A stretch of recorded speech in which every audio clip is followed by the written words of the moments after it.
Yes, what's going on everyone? It is Adam from Green Auto Services and we are back with another video with the Ford Fiesta which needs a new radiator. So in this video we're going to be replacing the radiator. We're going to be talking a little bit about the coolant system and some do's and don'ts. So by all means stay tuned if you have a Fiesta that needs a radiator changing out. Okay, so welcome to the engine bay of your car. Now in the top left here we have your coolant reservoir, and what happens is when the engine is running, the water pump circulates that coolant around the hot engine, through your heater core and round to the front of the radiator. Now the radiator, which is hiding behind the bumper here, this is where the fan will actually take away all of the heat or a lot of the heat which was taken from the engine, and then cool the coolant down and then return it back to the engine to cool it down. And it's that continuous cycle which keeps your engine from overheating. Now rule number one, whenever you're working on a cooling system, never ever open it up or work on it when the vehicle is hot. The reason being is as the engine gets hot, the coolant system is pressurized, and if you go ahead and open the cap or take a pipe off, you're going to have coolant, very hot, boiling coolant, may I add, go everywhere. So in this respect, I've left the car parked overnight. I'm now working on it this morning. Everything is nice and cold to the touch. So from here onwards, we can actually open up the system, and other than getting a little bit wet, we are not going to harm ourselves in regards to being burnt. Okay, so when it comes to general maintenance, you want to keep an eye on your coolant level. This is the first indicator that perhaps you may have some sort of coolant leak. Now on your coolant reservoir bottle, there is actually a minimum and maximum mark just on the side there. Let's get you zoomed in and focused up. So you can probably just see that up here you've got your maximum mark, which is where the level is at the moment, and just below it you can just make it out there is your minimum mark. As long as the coolant level is not below minimum and it's not above maximum, then you're absolutely fine. That will indicate that there is enough coolant in the system to efficiently keep your engine cool. Now in principle, these are sealed systems. The coolant runs in its own passages and should not leak anywhere. So if you are finding yourself topping this up, you more than likely have a coolant leak. If you do want to top it up, all you need to do is just unscrew the cap. It is a little bit stiff on Fords, but it will come off. Just keep going. Now remember, don't remove this when the vehicle is hot or under pressure because you will burn yourself, okay? And then you just put some fresh coolant in there. Now if you don't have coolant on you, you can just put water in there. Antifreeze, or should I say coolant, is a 50-50 mixture of antifreeze and water. If you don't have antifreeze on you, water in there is absolutely fine. Water will just get things cool again to get you from A to B, or before taking it to your local garage to get done. When you're doing it back up, it will still be stiff. Keep on turning it, and then eventually it will come to a bit of resistance, and then you just have to click it over a little bit more and you know that's locked into place. So when it comes to trying to find a coolant leak, if you suspect you have one, the really good news is that if you do have an external leak, it will be quite obvious. Sign number one, you're going to have water or some sort of fluid underneath the vehicle on the floor. That's the most easiest way. If you find that there is fluid leaking underneath it, for example, and it's just dripping on the floor, that's your first indicator. The second indicator in this respect, when coolant is exposed to the air, it dries into like a crystal powder. And the good news is it will also dry the same color as the coolant. And this brings me to the reason why we're doing a radiator. Now the radiator for these Fiestas is actually just down here. Now I'm going to go, oh no, we've got a little bit light, there we go. So this is my radiator right here.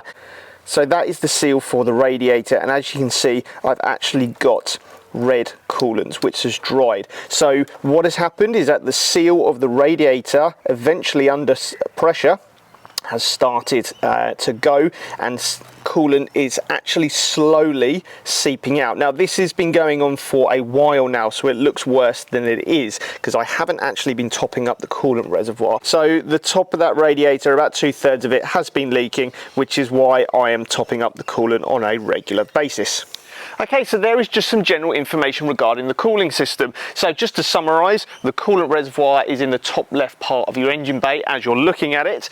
If you find yourself topping that up regularly, then you are likely to have a coolant leak. Make sure to check for any moisture or water or coolant in this respect dripping on the floor underneath your car, especially after it's been running, and carry out a visual inspection. As you can see, if you can see dry, crystallized, coloured powder around certain coolant components, in this case the radiator, or perhaps a coolant hose, or even a coolant flange on the side of the cylinder head, then you are likely going to have to replace that part purely because the seal or component has failed. So on that note, the very first thing I want to do in regards to replacing the radiator is to drain the system. So what I'm going to do from here onwards is take the cap off the coolant reservoir. That will allow all the coolant to drain more efficiently, and then I'll be back under the vehicle to take off either the lower radiator hose or open up the drain plug on the radiator.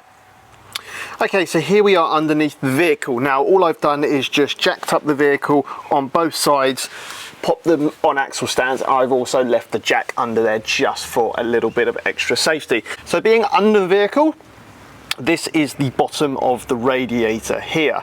Unfortunately, from experience, there is no drain plug on this radiator. Usually you would find it on either end at the very most bottom part of the radiator. In this case, there is not a drain plug. So because there is no drain plug on the radiator, you have to go to the lowest part of the system, which most of the time, if not all the time, is going to be the lowest radiator hose, which is this one here. So what happens is hot coolant goes into the top radiator hose, which will be taking off at the top. It goes through the radiator and the fan will cut in to cool the coolant. Then it will come out through the bottom hose as cooler coolant to go back into the hot engine to then take more of the hot heat and circulate it around. So what I'll be doing here is taking off this sprung loaded clip, which are a little bit of a nightmare, and then taking this pipe off and draining the coolant. Now, word of warning, coolant is hazardous to the environment, so it does need to be disposed of correctly. So we are going to need to catch as much of the fluid that comes out. I'm going to take this retaining clip off, pull it back, and then pull the hose off. So wish me luck, because I could get a bit wet.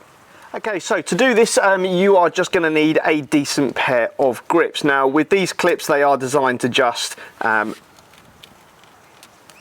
spring open and then actually lock in place. Sometimes it holds, sometimes it doesn't. That's actually quite easy. What I like to do is just slide it up the coolant pipe, and then that will actually hold itself up there. Now there is another special tool for that, but I normally use this in hard to reach spaces, but I won't need that, I don't think, today. And then from here onwards, okay, so that pipe is actually loose already, which is good news. You may find that over the years, pipes like this may slightly corrode. It'll be really stuck. You just want to use a small little pick to get in and behind there just to free it up. But this is loose already, so I am definitely going to get my trays. Now this is a little bit more difficult because I'm working on the floor. So I've got one large tray to catch any excess strips, and then a big 16-litre pan to catch it all, and it will come out with a bit of force, so you just want to take your time, and then when you're ready, it'll just stop.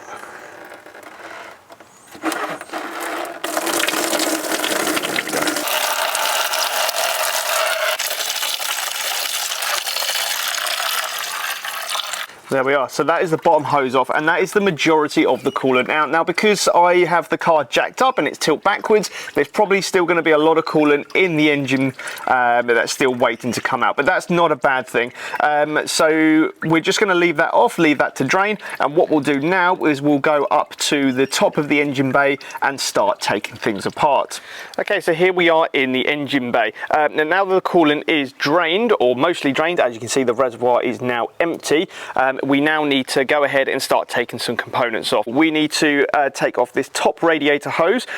For a better way of showing you, I'm going to remove the air box and the breather line. It will just give you that little bit more access. I'm also going to take off, this is the newly fitted pipe that we accidentally broke in the last video. I'm going to take that off as well, just to get it out of the way, and also detach it from the coolant reservoir, which is that clip there.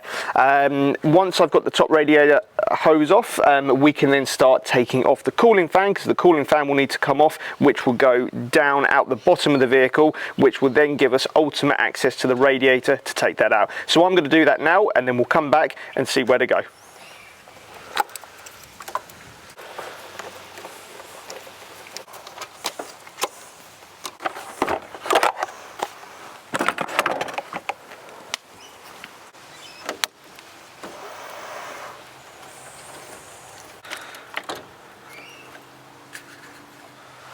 Okay, so we are making good progress very, very quickly. Now, the airbox is really easy to come out, just a couple of clips and the whole thing lifts out. And this exposes the top radiator hose, which I've just gone and taken off. And I've just put behind this pipe just to push it out of the way, because we don't need to completely disconnect it. As long as it's disconnected from the radiator, then it's all good. We now have access to the radiator fan. Now, the radiator fan is the next thing that needs to come off. So to do this, we need to just take off the breather pipe for the gearbox here. It's just clipped in. Go easy on it. It will just pop off like that, and it does come out of a clip just here as well. And again, you can just put that to one side. And then we also need to remove the wire for the bonnet latch switch, which is just up here. So we'll disconnect this, just pop off these couple of retaining clips that hold it all in place, so that we can just get this all out of the way, because then that will allow us to take the radiator fan, tilt it forwards, and then out the top or down the bottom. I'm pretty sure this fan needs to go down through the bottom, but I'll have a little fiddle with it now and then confirm exactly how to do it.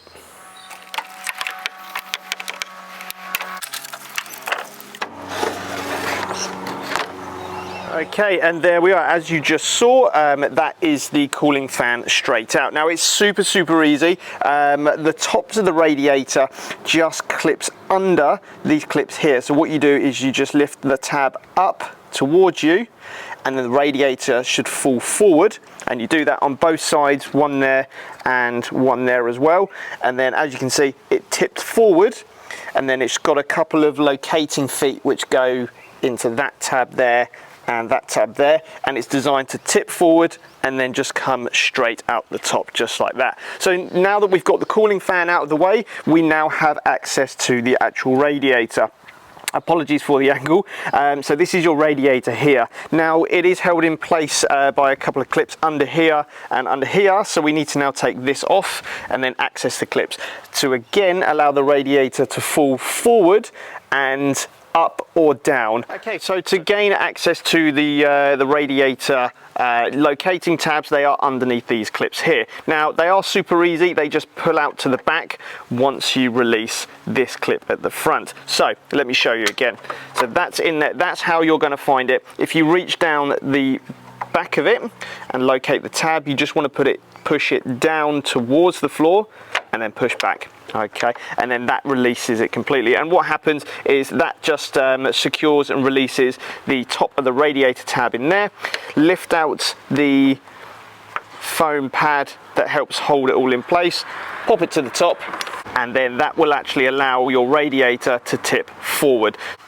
Okay, now that both clips have been removed and the foam pads have been taken out, this now allows the entire radiator to move forward. Just a word of warning, there is a bit of resistance because it is hooked over the AC condenser. Now, it's okay, the condenser will move with it. There are flexible pipes down there which allow it to move, so you're not bending or breaking anything at all. But we do need to bring the radiator forward, and then I'll show you when it's back out the car, it is actually hooked over the back of the AC condenser. So it will be a little bit of a wiggle, but effectively the radiator is going to tip forward and then unhook off the AC condenser. We're going to try and get it up out of the engine this way, but it may have to just go down out the bottom.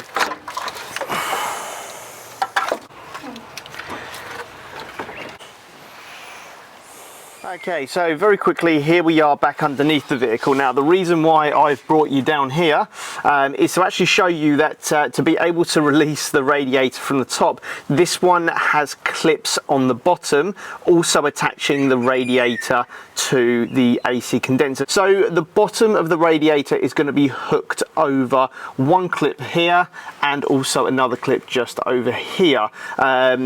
So this is what you need to do. You need to tip the radiator and condenser forward. You need to then lift it up of the recesses to allow everything, including the AC condenser, to come forward, which will then allow you to unclip one and two clips from the bottom of the radiator. The radiator can then come forward, lift up, and then, as you can see, come out at the bottom of the engine. It was just easier at the time. You can fiddle with it, it will go out through the top, but because we had plenty of space under here, I just brought it out at the bottom.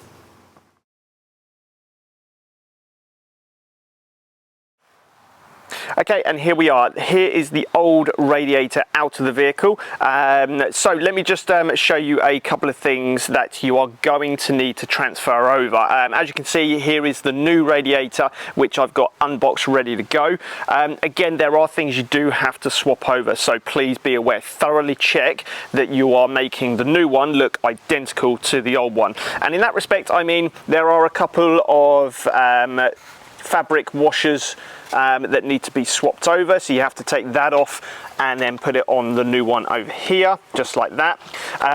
On the new one, there are a couple of extra accessories and pipes. These, you won't necessarily need to use these. These may be useful depending on the model of the vehicle, different variants of the radiator and the way they're made. So as long as you're making the old radiator look exactly like the new one, or vice versa, then you're going to be absolutely fine. So there are, again, there is another fabric cushion to swap over as well, and there's also two more on the bottom there as well. Okay, one on either side, and they are to cushion where they sit in the bottom of the radiator frame. If one's not there, it's likely still stuck on the vehicle side of it. Just make sure it's either still there or at least swapped over.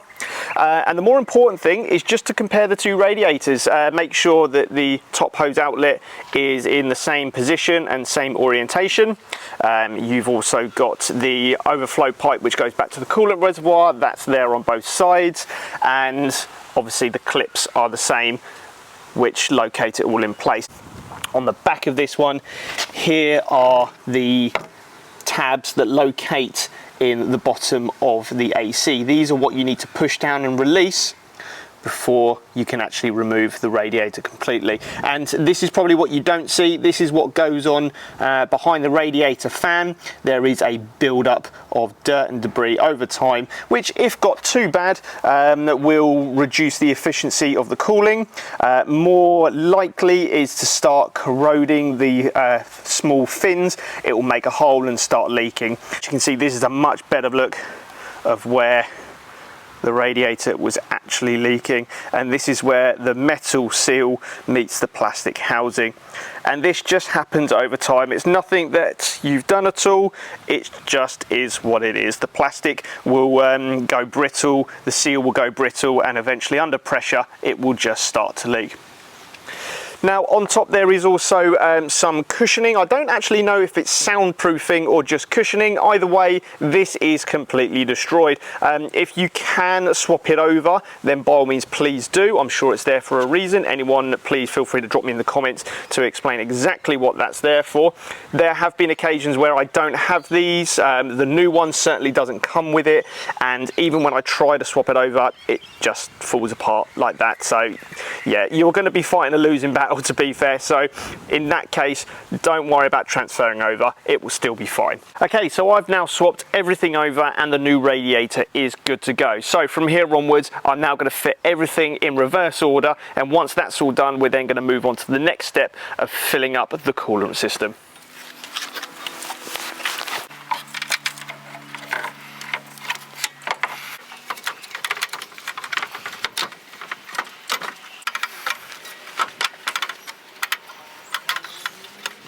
Okay, so here we are underneath the vehicle. So I've now managed to get the new radiator in. So I did this all laying down underneath the car and just kind of maneuvering it about. Now you will notice that the fins on these radiators are super thin, and you know, it'll be a tough time to avoid bending a few. Now this is completely normal. I don't know any mechanic who's managed to fit a radiator without bending any of these. However, as long as the main channels, which are these thicker parts running down the center of the fins, are okay, then you are not going to have a problem.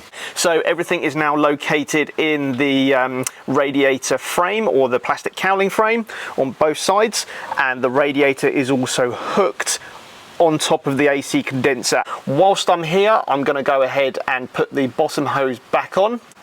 And actually, just to make things a little bit easier, there is a metal bracket here which is held in by 1 and 2 10mm bolts. There is actually a third one holding the whole bracket in place, but if you take those two out, it gives you enough wiggle room to be able to have that little bit more room to maneuver everything in place. So I'm going to get this hose back on, bracket back on as well, get up top and start putting everything else together.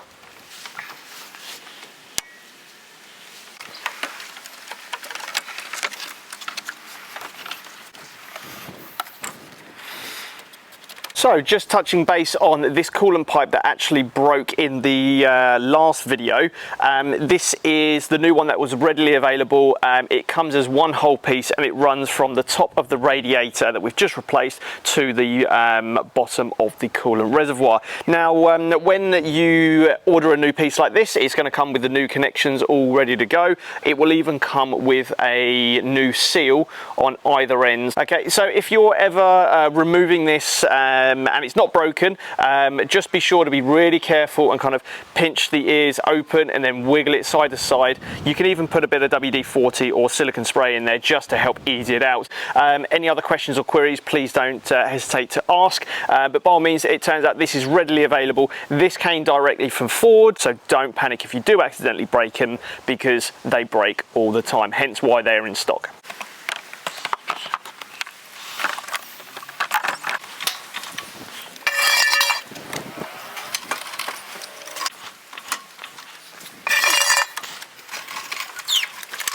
Okay, so here we are on the home stretch. Now everything is all back together. The next thing we need to do is now fill the cooling system up with new coolants. Now if you have managed to successfully catch the coolant that came out, you can reuse it and put it back in. Now what I've done is I've actually gone out and purchased a new bottle of antifreeze. Now this is from my local dealer, which is Super Cheap Auto here in Australia. Now Ford Fiestas specifically take red antifreeze. It'll also be known as G30 antifreeze. So all we're going to do is literally pour it straight into the coolant reservoir, let it naturally go down until we've then got the level on maximum. And one more word of warning, because there is no silly questions or silly statements. This is specifically and only for coolant. You do not put washer fluid in here, you don't put oil in here or anything else at all. You have other locations for those. This is purely just coolant. Okay, so as you can see, I've just filled it up to maximum there, and there are air bubbles slowly coming out and the level is dropping. As the level goes down, you want to continue to top it off.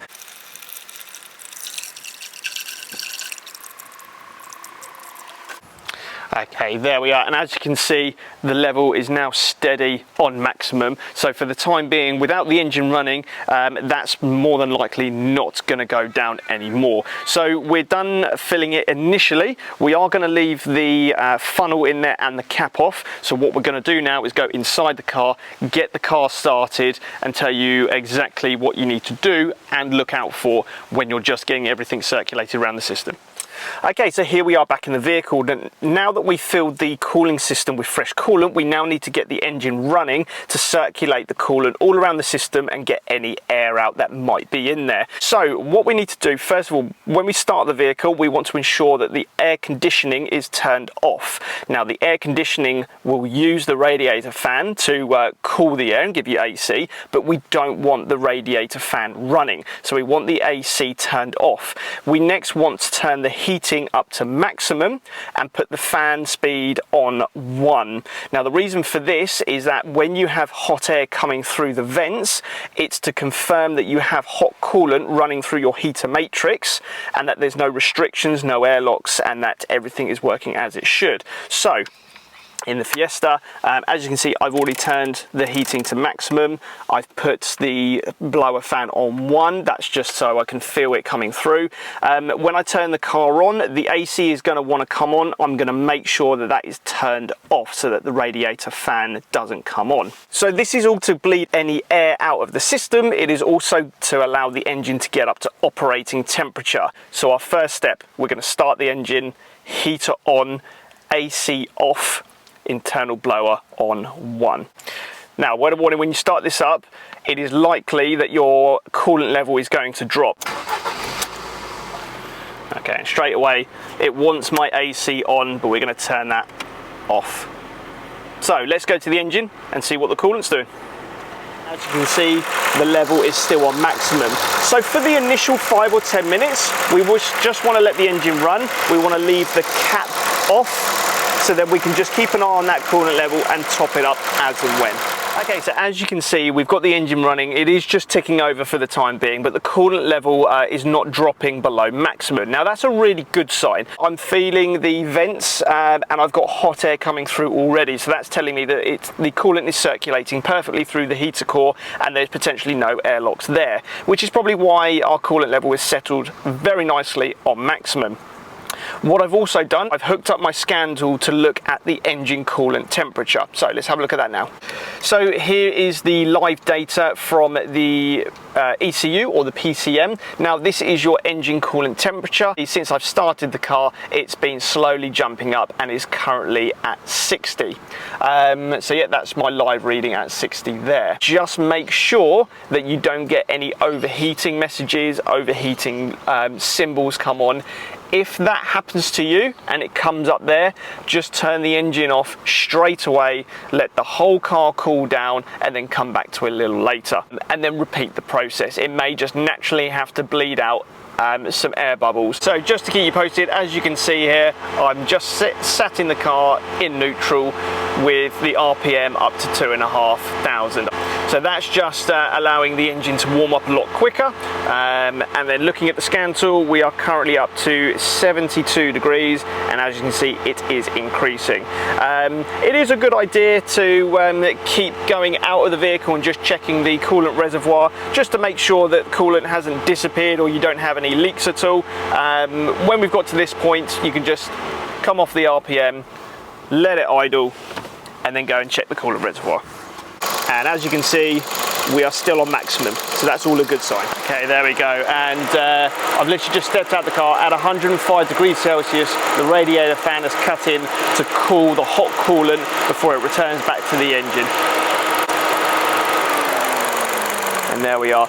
Once it's now back down to a temperature of around about 95 to 97, the fan then cuts off. Okay, here we are. So looking at the live data, you can see where the temperature has climbed up to 105. It's then dropped off because the radiator fan is cut in, stopped at around about 95, 96. It's then climbed up to 105 again, where the radiator fan has cut in to drop the coolant temperature down, and that is how the system works. So the engine will get up to operating temperature, then the fan will just regulate the temperature accordingly. As you can see, the coolant level has slightly dropped, but under no circumstances are you to open up the coolant reservoir cap. The system is still incredibly hot. It is under pressure. If you go ahead and open that, you are going to get pressurized, burning hot coolant everywhere, and you are going to very badly injure yourself. You want to come back out to it the next morning or the next day. You can then open up the reservoir cap, and do not be surprised if the coolant level drops down even more than that. Do not worry. It's just after bleeding the system of any potential air,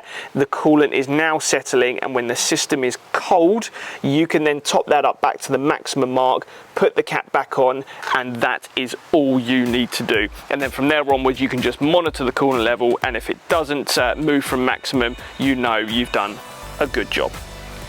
Okay, and there we are all done for the day once again, and that is how you successfully replace a radiator on a Ford Fiesta 1.6. Now, by all means, if you have any questions at all, please don't hesitate to drop me a comment. More importantly, if you've enjoyed the video, hit the like button, and if you're new to the channel, please make sure you hit the subscribe button. Everything is going amazingly and we are heading in the right direction. So on that note, I am Adam from Green Auto Services. Thank you ever so much for watching once again, and of course we'll see you guys in the next video.